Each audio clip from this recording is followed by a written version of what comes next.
parang ang dami niyo namang handa. Kahit po ako pinakabahan para sa mama niyo. Mukhang mapaparami na naman ng pagkain to. Ma'am, dito muna po kayo. Kukunin ko lang po yung pan-check ng sugar niyo tsaka insulin, ha? Oh, whatever. Huwag muna kayong kakain. Ma.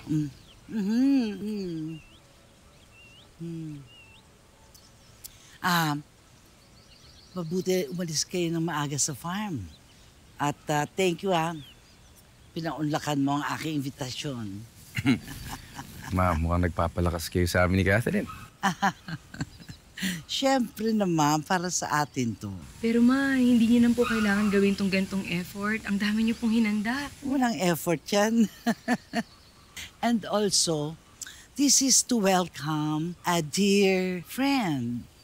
We have a visitor. Carlos, darling. Darling, I've missed you.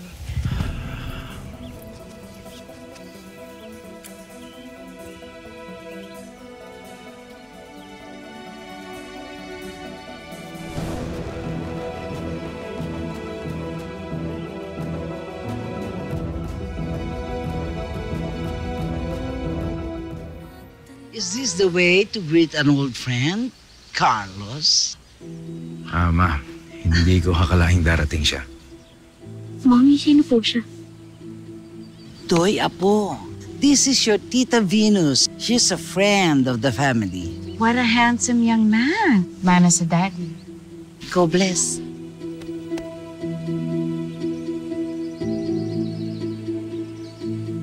Oh, no. Give me a kiss, baby. What a cutie. Anak, pasok ka na muna sa loob, ha? Sige po, Mommy.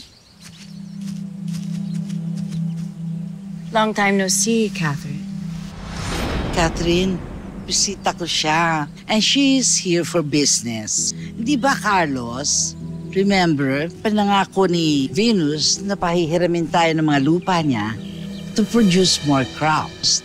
And you'll plant the raw materials I'll need for my business.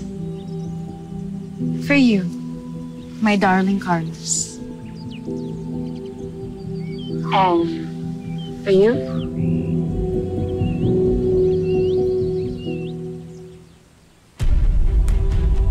Oh, thank you.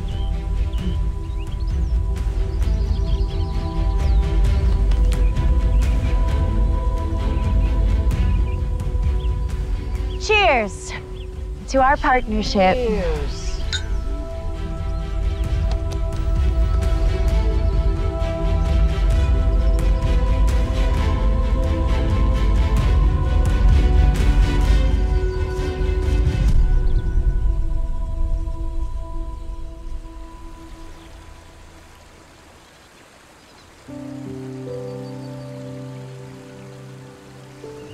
Catherine?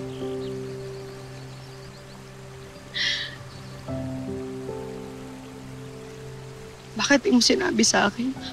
Mami, akala ko hindi matutuloy. Akala ko next year pa yan. Kahit next year pa yun o next month. Ang point ko, bakit hindi mo sinabi sa akin? Mami, kailangan natin makabawi. This is the second season na below target production natin. Kailangan natin yun sa farm. Baka may iba pang paraan. Alam mo naman yung problema natin sa La Nina. Nabubulok yung ating mga ani. Mas maraming lupa, mas marami tayong matatanim. And that's better. Para maabot natin yung ating target sa ating production. Yan ang dahilan kung bakit kailangan natin makuha yung lupa ni Venus.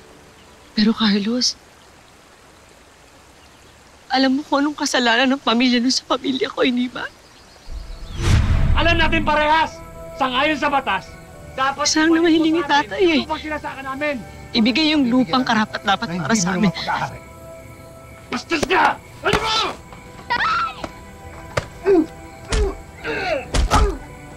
Pero anong ginawa ng tatay niya? Pinatay niya yung tatay ko! Alam mo yan, Carlos!